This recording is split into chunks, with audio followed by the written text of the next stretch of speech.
Develop a modified refrigerator with chilled water dispenser and waste heat recovery unit, a multitasking device that will be used to reduce domestic energy consumption and utilize waste heat into water heating purposes for domestic use of the households in Nabua, Camarines Sur is what this paper all about. Energy consumption has been increasing at a relatively fast rate in the Philippines due to population. In fact, did you know that according to Institute of Research in Southeast Asian and East Asia Research Project Report on 2018, the electricity rate in the Philippines remains highest compared to Southeast Asian neighbors.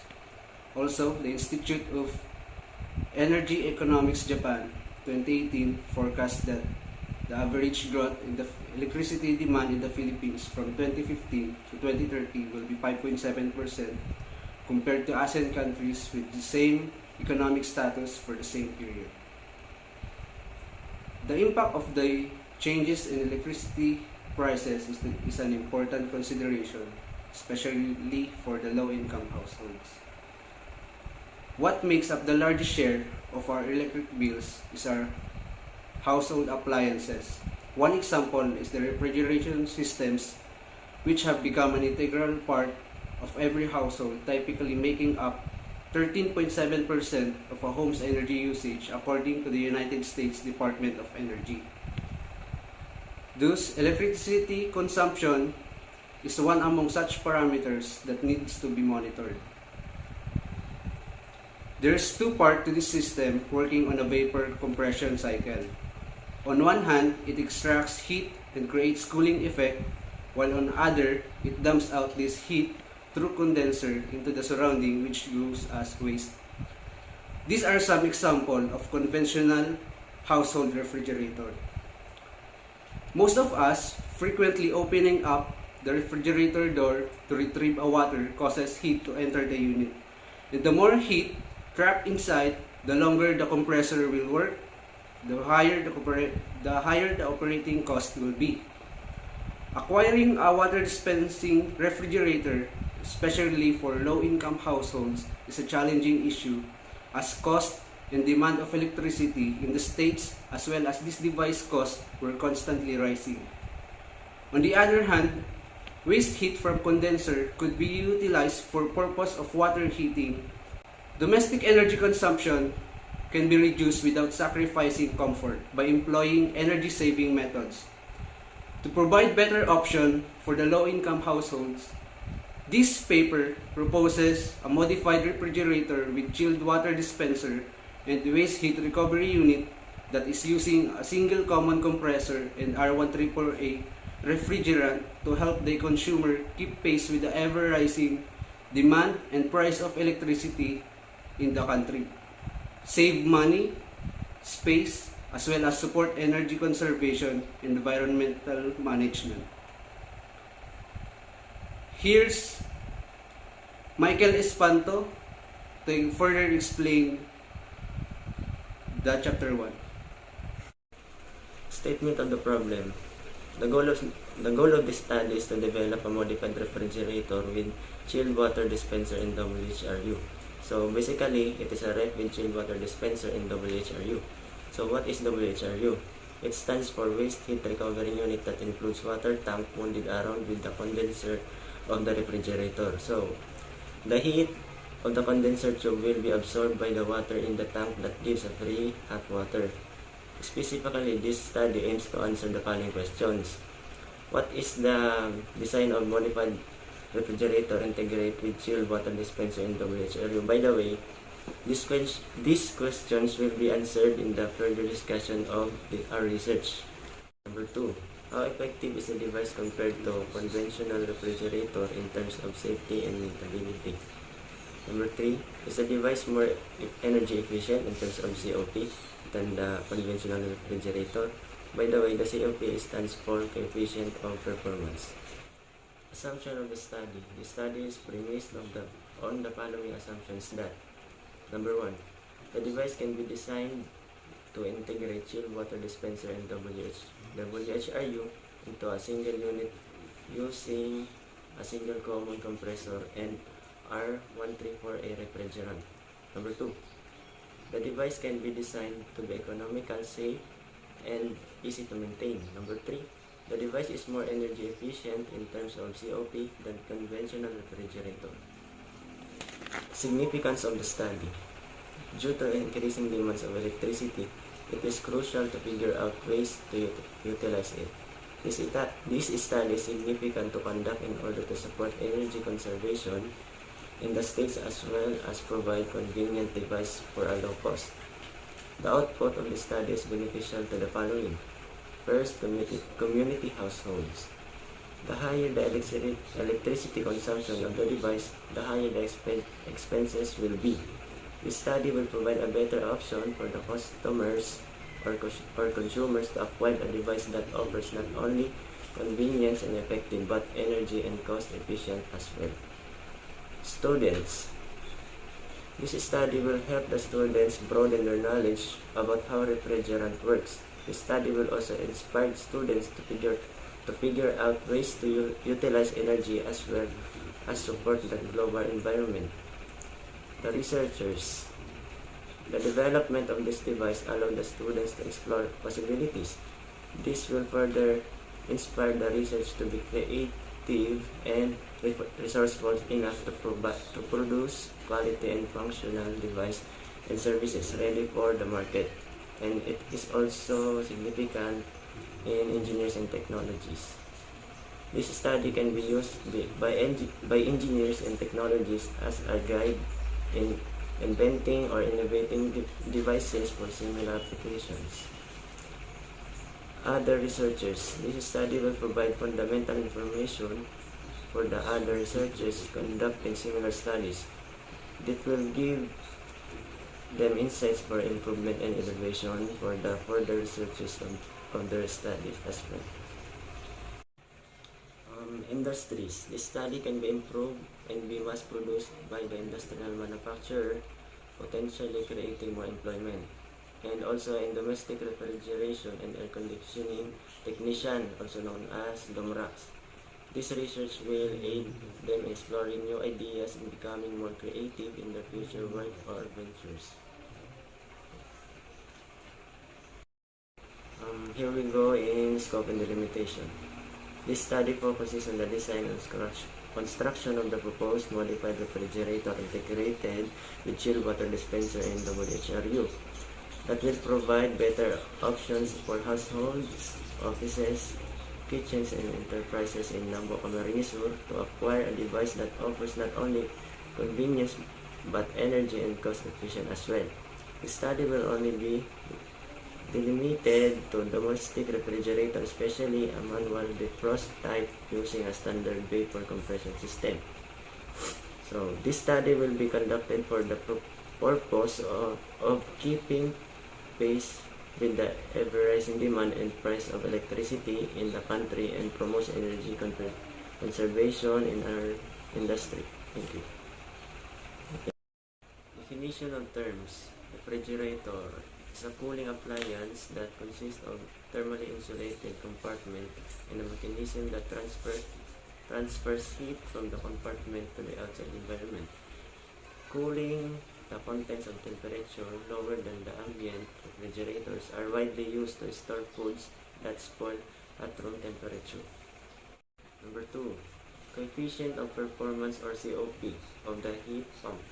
Refrigerator of air conditioning system is a ratio of useful heating or cooling provided to work required. Higher COP equate to higher efficiency, lower energy power consumption, and thus lower operating cost. Compressor. The refrigerator compressor is both a motor and pump that move the refrigerant through the system. Temperature sensor signal the compressor to start when the temperature inside the refrigerator rises above its set point. Number 4. Manual defrost type refrigerator is a type of refrigerator that has the simplest defrosting method consists of turning off the freezer and allowing the frost to melt away while the freezer door remains open.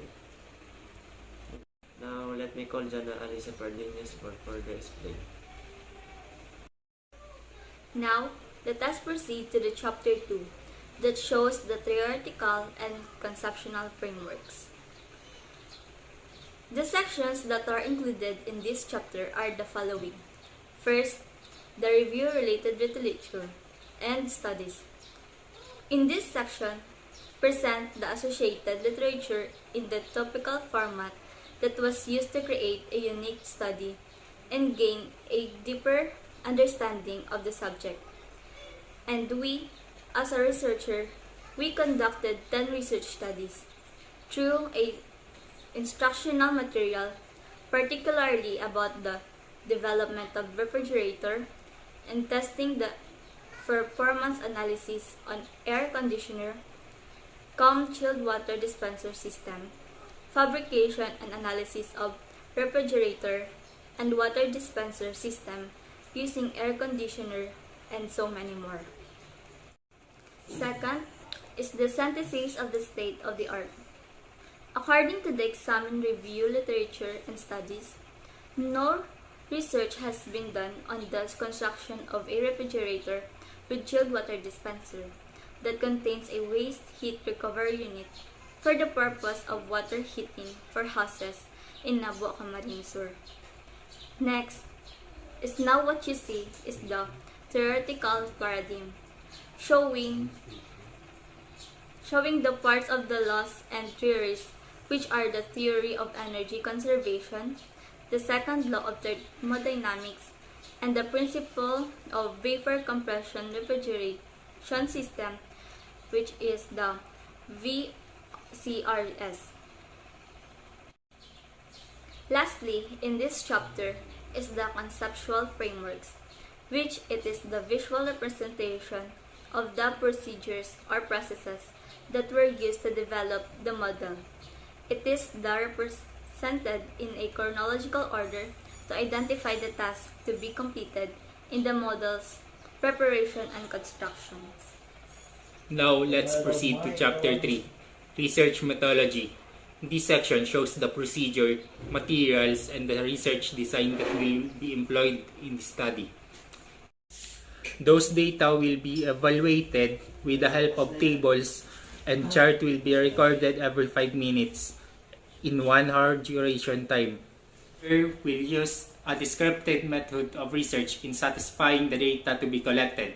With the help of sensors, parameters such as temperature, pressure, and flow rate will be observed and presented through tables.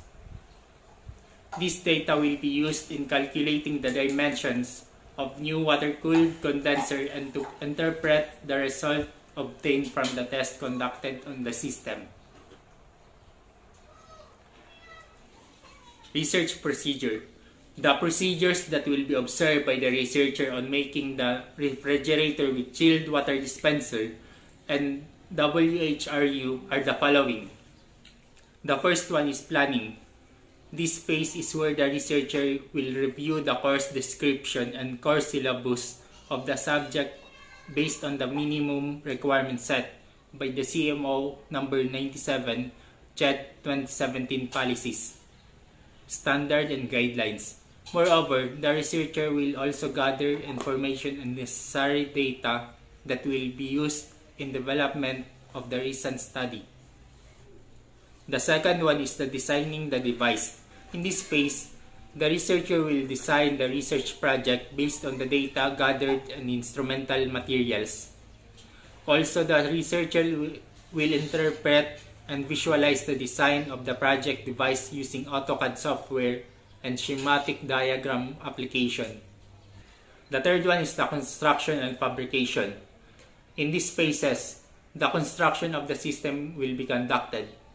The researchers should be ensured that most decisions being made on the research project and the design are properly established and will operate at an acceptable level of performance.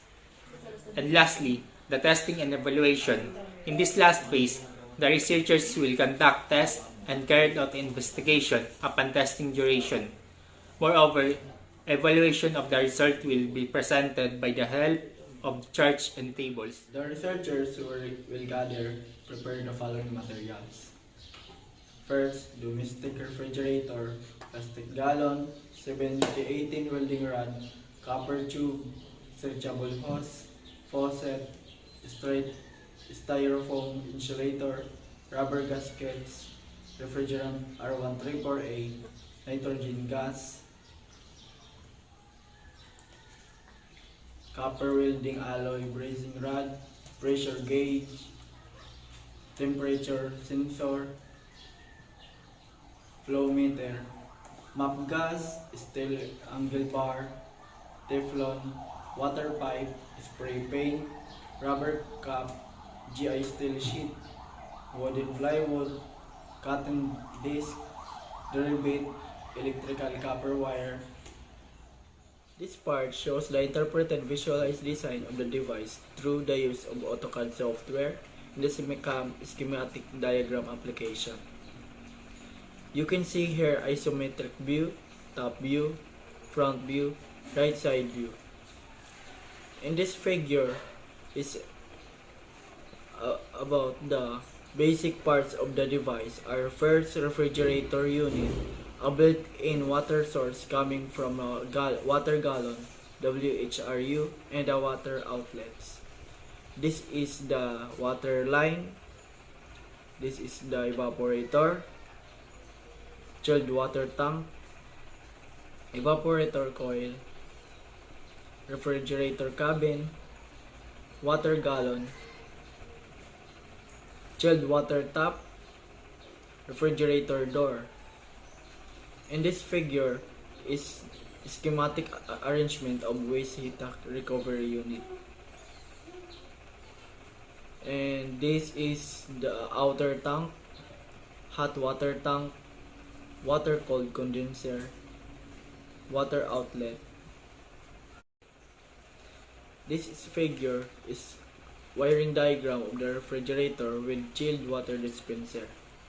Compared to the standard wiring diagram of convenient refrigerator, water dispenser, signal light, and water dispenser circuit board we will added.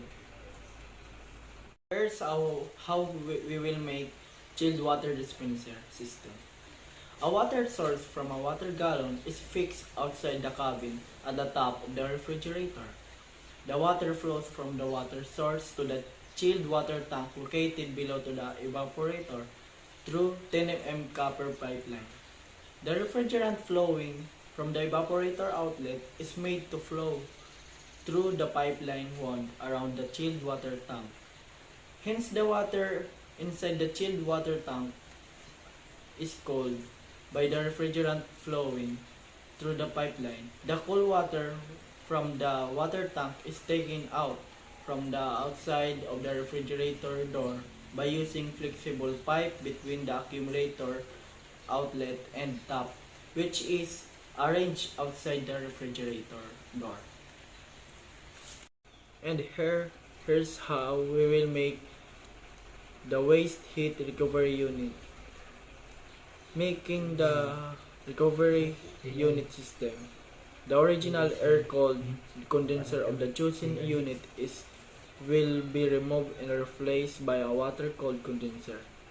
For WHRU, a water tank is designed and fabricated based on the dimensions of the condenser, so as to provide sufficient area for condenser coils to heat water inside. The leak-proof water tank is made up of GI sheet. An outer tank carries the water tank. Both are separated from every side by a layer of glass wall of insulation. This helps contain the heat energy within the WHRU. This WHRU assembly is supported for a frame. An off-the-shelf copper tube is used as a new condenser. This waste heat recovery unit is kept on a backside of the refrigerator. Let's proceed to collecting parameters. Making the waste heat recovery unit requires to calculate the amount of heat rejected by the condenser of the household refrigerator to be modified in order to get the correct length of the water-cooled condenser coil. Therefore, parameters such as temperature, Pressure and flow rate will be obtained with the help of sensors and is shown in Table 1. For calculating the heat rejected by the original condenser, following arrangements will be made. First, pressure gauges were attached at suction and discharge of compressor. Second, flow meter was attached to obtain flow rate of refrigerant at the end of condenser. And lastly, digital temperature sensors were used to obtain temperature of refrigerant at compressor suction, compressor discharge, condenser outlet, and after expansion. What you see here is Table 1 showing parameters collected for calculating dimensions of new condenser, where we get the temperature, pressure, and enthalpy for compressor suction, compressor discharge, condenser, and evaporator. Also, we get the flow rate of refrigerant in a condenser. The present work will require to change an air-cooled condenser into water-cooled condenser as part of the waste heat recovery unit to be able to get the correct dimensions of the new water-cooled condenser. We, the researchers, will take into account the heat rejected by the condenser, overall heat transfer coefficients of the streams, heat transfer area of the condenser, and log mean temperature difference. This equation will be used to find the dimensions of new water-cooled condenser. QC is equals to U subscript O times A subscript O times delta T subscript M, wherein heat rejected by condenser QC is equals to mass flow rate of refrigerant times the quantity of H2 minus H3.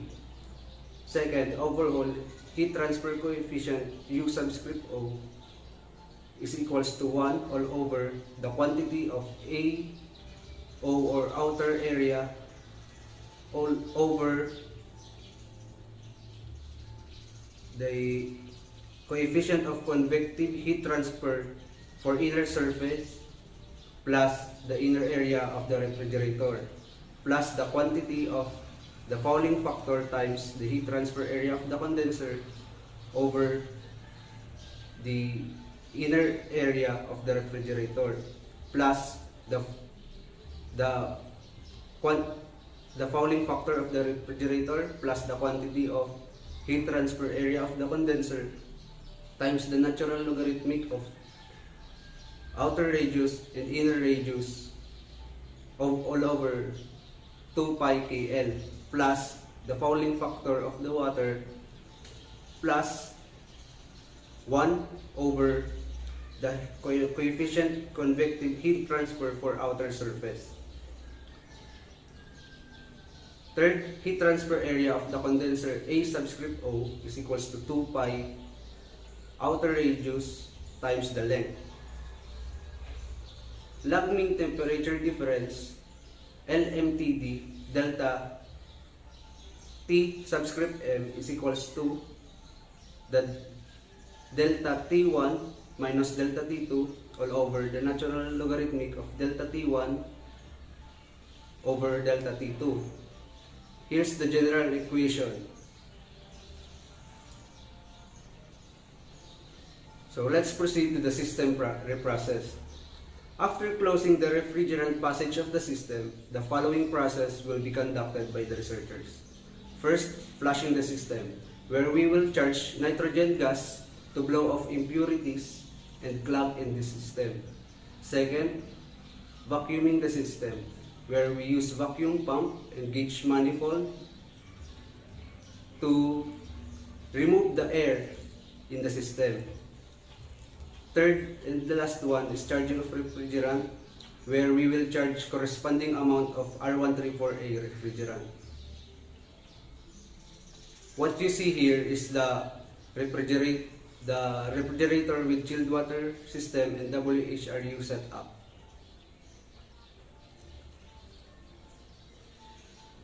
So let's proceed to testing the device.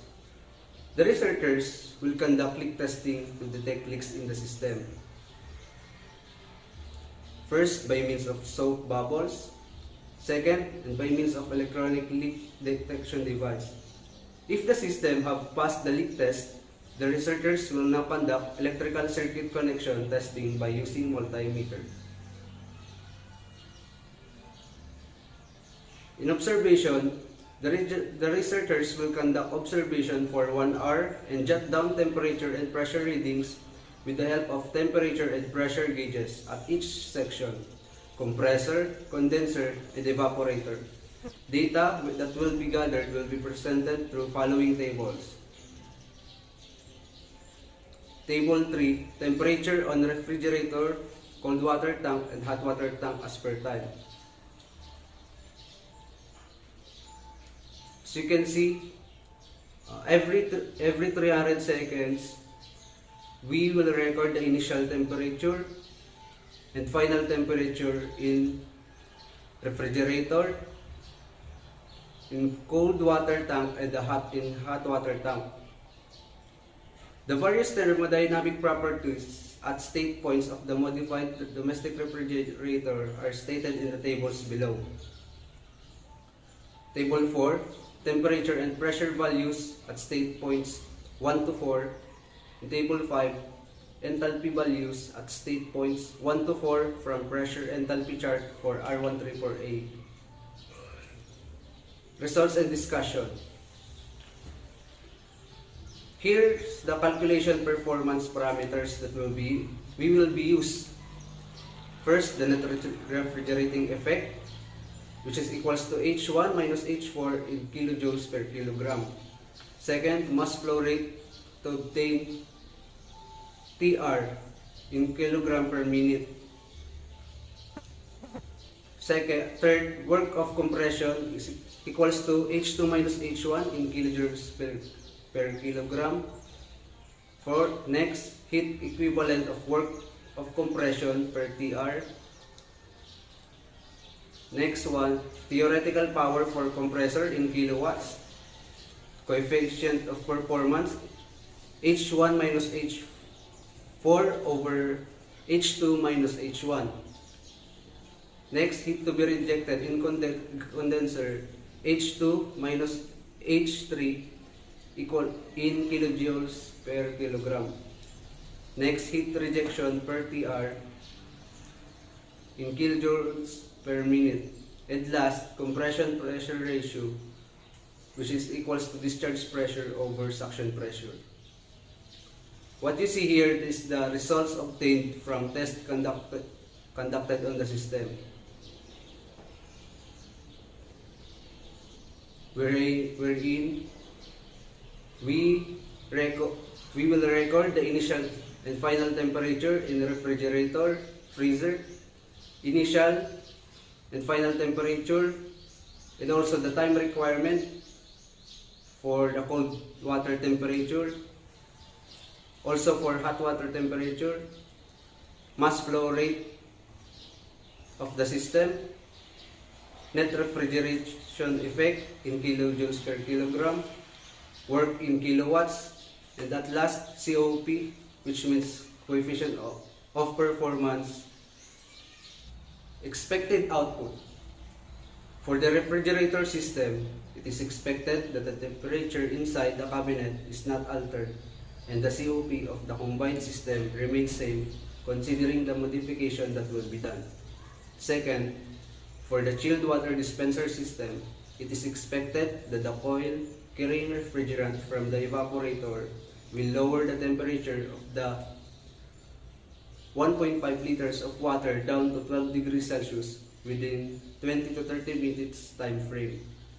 And last, for the waste heat recovery unit, it is expected that the temperature of water inside the tank will reach up to 40 degrees Celsius within 3 hours of running and maximum temperature as high as 50 degrees Celsius, both under full load running refrigerator. Here's the bibliography. That's all. Thank you.